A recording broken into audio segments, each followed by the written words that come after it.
Stock market Bangla এডুকেশনে সবাইকে স্বাগত। নমস্কার বন্ধুরা, আমি শঙ্কর। তো চলুন শুরু করা যাক।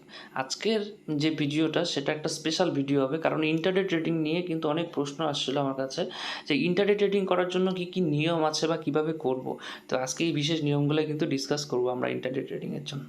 তো ফার্স্ট নিয়ম হলো টাইম জোন। আমাদেরকে কিন্তু টাইম জোন দেখে কিন্তু ট্রেড করতে হবে, কারণ টাইম জোনের উপর কিন্তু অনেক কিছু জিনিস ডিপেন্ড করে থাকে। তো টাইম জোনের যে বিশেষ কতগুলো নিয়ম আছে বা সিস্টেম আছে সেগুলো কিন্তু আমি অন্য একটা ভিডিওতে আপনাদের দেখিয়েছি, সেটার লিঙ্ক ডিসক্রিপশানে আছে, সেখান থেকে আপনারা অবশ্যই দেখে নেবেন। তো সেটা করবেন।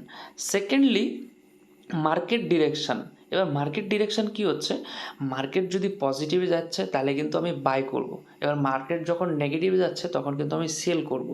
ঠিক আমরা কি করি, আমি যা ভাবছি স্টকটা উপর দিকে যাবে তো আমি বাই করব, এই জিনিসটা কিন্তু আমরা করি। বা আমি ভাবছি বললে হবে না, সেটা কিন্তু মার্কেট যেটা করছে। মার্কেট যদি পজিটিভ থাকে তো আমাকে পজিটিভভাবেই চিন্তা করতে হবে। তো মার্কেটের সিস্টেমে কিন্তু আমাদের চলতে হবে, মার্কেটের ডিরেকশানে চলতে হবে।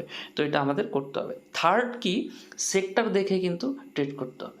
সেক্টর মিন্স, মনে করুন আপনি একটা স্টক বাই করলেন, সেটা ব্যাংক স্টক। এবার পুরো ওভারঅল ব্যাংক যে আছে সেটা কিন্তু নেগেটিভে দিয়ে যাচ্ছে সেক্টরটা, কিন্তু আমি কি ভাবছি যে ব্যাংক নিব, বাই করব, আমি ভাবছি ব্যাংকটা পজিটিভ হতে পারে, সেটা হবে না। কারণ কি, পুরো ওভারঅল সেক্টর যখন পজিটিভে যাচ্ছে নেগেটিভে যাচ্ছে তখন কিন্তু আমার সেল করতে হবে, তো আমি সেই ট্রেডটা নিব, এই জিনিসটা কিন্তু আমাদের ধ্যান রাখতে হবে। সেমভাবে কোয়ান্টিটি, 4 নাম্বার অপশন কি, কোয়ান্টিটি কম করতে হবে, কারণ কোয়ান্টিটির উপর ডিপেন্ড করেই কিন্তু আমাদের বড় একটা লস হয়। তো কোয়ান্টিটিকে আমাদের কন্ট্রোল করতে হবে। যেই কোয়ান্টিটিতে আমাদের কমফোর্ট জোন হয় সেই কমফোর্ট জোনে কিন্তু আমরা প্রথমে ট্রেড নিব, কাজ করব। ঠিক আছে, ইমোশনে পড়ে কিন্তু আমি অনেক সময় কি করব, যে বেশি কোয়ান্টিটি নিয়ে নিব, এই জিনিসটা আমাদের করা যাবে না। ঠিক আছে, 5 নাম্বার পয়েন্ট হলো স্টপ লস। মনে রাখতে লাগবে, স্টপ লস কিন্তু আমাদের ম্যান্ডেটরি, এটা আমাদের করতে হবে ইন্টারডে ট্রেডিংয়ের জন্য। কিন্তু আমরা কি করি, মনে মনে আমরা স্টপ লস নিই, যে স্টকটা যদি এই পর্যন্ত আসে তাহলে আমি সেল করে দেব, কিন্তু সেই জিনিসটা কিন্তু হয় না। তারপর দেখি কি, আরেকটু দেখি, তো এই জিনিসটার জন্য কিন্তু স্টপ লস মেনটেন হয় না, তারপরে স্টক একটা অন্য জোনে চলে যায়। তো সেই জন্য স্টপ লসটা কিন্তু অবশ্যই আপনাদের জানা দরকার, স্টপ লস রাখা দরকার, সেটা কিন্তু মনে মনে না, সিস্টেমে থাকতে হবে। 6 নম্বর পয়েন্ট হলো লিমিটেড ট্রেড নিতে হবে।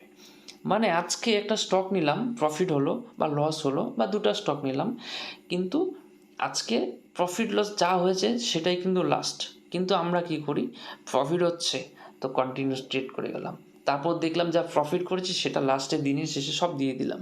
বা এমন হয় যে আমরা লস করছি সেটাকে রিকভারি করব, কিন্তু সেটা করতে গিয়ে কি হয়, ওভারঅল 4-5 দিনে যা প্রফিট করেছিলাম পুরোটাই দিয়ে দিলাম। তো এই জিনিসটা কিন্তু আমাদের করা যাবে না। লিমিটেড, মানে 1 থেকে 2টা ট্রেড নিব সারাদিনে, বা একটা ট্রেড নিব, বা কোনো ট্রেড নিব না তবু ভালো, কিন্তু লিমিটেড ট্রেড হিসাবেই করতে হবে।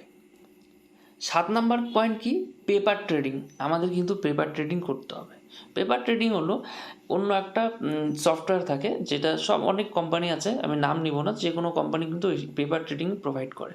তো সেই কোম্পানিতে আমরা কিন্তু সেই অ্যাপ্লিকেশানটা আমরা ডাউনলোড করে সেখান থেকেই কিন্তু আমি রীতিমতো ট্রেড করব, আমরা করে কিন্তু আমাদের ইন্টারডে ট্রেডিংয়ের একটা ফুল একটা 1 মাসের পুরো সিস্টেম নিব, যে 1 মাস আমি করব, এত টাকার বেশি আমি ট্রেড নিব না, এতগুলো কোয়ান্টিটিতে কাজ করব, আর সে বিভিন্ন কোয়ালিটিতে কাজ স্টকে কাজ করব, করে আমরা দেখব যে 1 মাসে আমার প্রফিট হচ্ছে না লস হচ্ছে।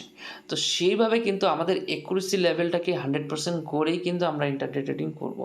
তো এটা কিন্তু 7 নাম্বার নিয়ম, একদম আপনারা কিন্তু এটা করবেন, করার পরেই কিন্তু ইন্টারডেতে আসবেন। তো আজকের জন্য এই পর্যন্তই, কিন্তু একটা বিশেষ নিয়ম রয়েছে ইন্টারডে ট্রেডিংয়ের জন্য, যেটা নোটস বলা যায়। সেটা হলো কিন্তু সবার শেষে কিন্তু ইন্টারডে ট্রেডিং বা অপশন করতে হয়। মানে একটা ট্রেডিং জার্নিতে বা ইনভেস্টিং জার্নিতে সবার প্রথমে কিন্তু লং টার্ম শিখে তারপর ধীরে ধীরে ধীরে ধীরে কিন্তু আপনারা যখন এক্সপার্ট হয়ে যাবেন তখন কিন্তু আপনারা ইন্টারডে ট্রেডিং বা অপশন ট্রেডিং করবেন, কারণ এটা প্রচুর রিস্কি।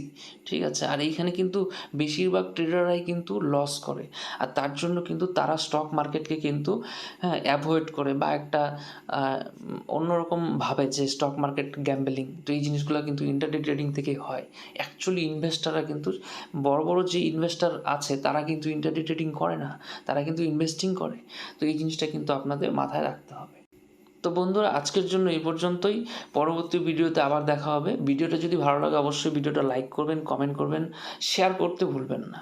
তো আমার চ্যানেলটাকে সাবস্ক্রাইব অবশ্যই করবেন। Thank you.